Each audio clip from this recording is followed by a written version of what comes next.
Senator Johnson, you say that the Democrats had a Hate America rally, but what does it say that the President of the United States over the weekend released a video of him pooping on the American people? The President uses social media to make a point. You can argue he's probably the most effective person who's ever used social media for that. He is using satire to make a point. He is not calling for the murder of his political opponents, and that's what these people are doing. Over the weekend, some 7 million people gathered in protests for the No Kings protests to stand up against the current Trump administration and their policies. In response to that, our president decided to on them.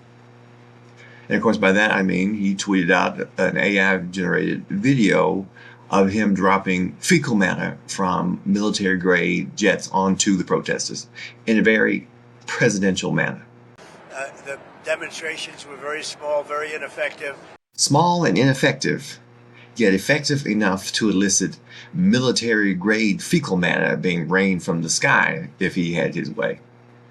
But while the president did not literally on any protesters, he is, in reality, taking a massive on the United States economy.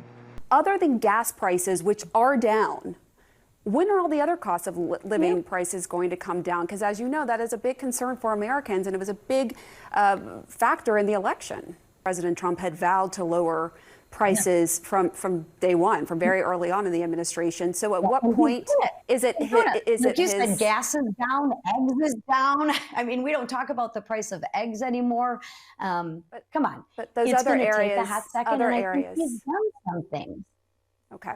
All right, Congressman. I mean, if there was a silver bullet to get us out of, if there was a silver bullet to get us out of this mess that was created under the Biden administration, I have the ultimate faith that President Trump could do it. Donald Trump is president right now, largely because millions of Americans believed in him, and he spoke to their economic woes. Who in the hell knows why?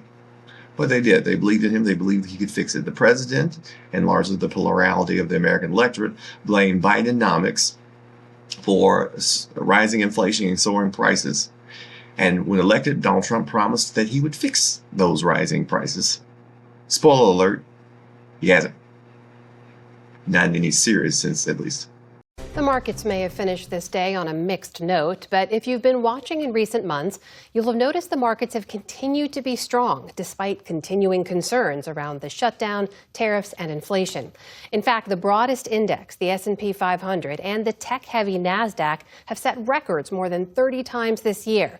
And there's other data that suggests the economy is still chugging along at a steady clip. But that is only part of what's happening. As our economics correspondent Paul Salman reports, for the vast majority of Americans, this economy is landing very differently right now. The stock market is merely one piece, a small piece of the overall U.S. economy. About 60% of Americans have money attached to it, and a lot of those individuals are people with 401ks. So it's certainly a flawed metric to use to assess the overall health of the U.S. economy. But even still, some of his voters, Donald Trump voters, are complaining that their stock portfolios are doing poor, especially compared to how they were doing under the Biden administration. And they still can't afford groceries and can't afford to live in the city that they live in. For the first time in a number of years, people toward the bottom are doing worse than people toward the top. You had a whole period going back to 2016 here where wages for people at the bottom quartile were rising faster than for the rest of the other quartiles further up. And then you had COVID, of course, but now it's gone the other way. And so people here in the bottom quartile are seeing their wages only going up by about 3.5% a year, while people up here are seeing them grow by more than 5.5% a year. That has helped fuel this purchasing power, huge rise in purchasing power on the part of the very wealthy. You can see if you go back to the beginning of 2020, the people in the top 20% have increased their consumption. They've bought more stuff by 50%. But every other income group has only gone up about 25, which is almost exactly the same of inflation. What does that mean? It means that for the average American, they're really not buying any more stuff than they were buying 4 years ago, which means their standard of living isn't really going up. This group here, actually not this group, the top 10% of Americans account for 50% of everything that's bought in this country today. So, spoiler alert, the rich are getting richer, a lot richer. Average Americans are working paycheck to paycheck while Donald Trump and his billionaire buddies are raking in the dough hand over fist. He used the power of racism and sexism and homophobia and xenophobia and some other phobias to convince average Joes that he was for them. And shockingly, it's not quite working out the way they planned. Who would have guessed it? The biggest thing here is the cost of living. And there's four things. I think childcare, I think healthcare and insurance costs, I think housing costs, and I think food. These are the things that people can't, you can't trade out of these things. You can swap cuts of meat in the food category, but you still have to buy food. And you look, I go back 5 years. Auto insurance up 60%, shelter 50%, electricity 38%. This is why people feel so crappy, even when I'm talking about record highs in the stock market, because beef is also at record highs and coffee is at record highs. And they're feeling 5 years. They're not feeling year over year inflation rates. They're feeling the last 5 years. And it is. They're looking at the blueberries in the supermarket and saying, are these prices ever going to come down? People are struggling to afford nearly every aspect of life. Major aspect of life, healthcare, groceries, childcare, food costs, purchasing houses, purchasing cars. It's nearly impossible for the average American to make ends meet under Trump's economy. And Republicans are walking around wondering why people aren't having babies enough, specifically white people. I mean, they don't really care about someone like me has babies. But they want to encourage Americans to have babies, and they're wondering why people aren't having babies. Who could guess? Who could imagine why people would be less likely to have children under these circumstances? Maybe it's because the Republican Party isn't pro-life enough.